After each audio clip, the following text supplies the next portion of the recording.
Попадали ли сте в компания, в която не сте приети, защото сте различни или не ви е бил даден шанс?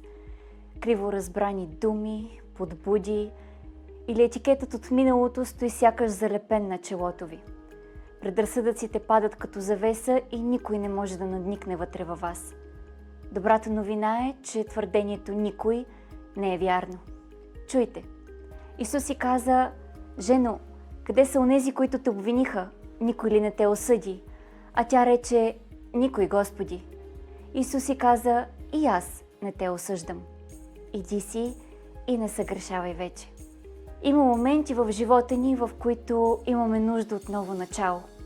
Иска ни се някой, гледайки ни, да види не провал, а потенциал. Иска ни се да бъдем чути и разбрани, да напишем историята си на бял лист, дори и в стара среда. И знаете ли, можем, въпреки хората, въпреки обстоятелствата, въпреки трудностите.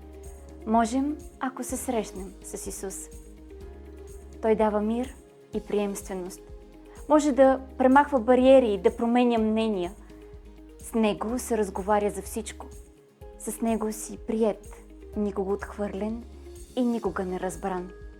С Него човек намира истинската си стойност. Въпрос на среща. Затова желая ви истинска среща с Него.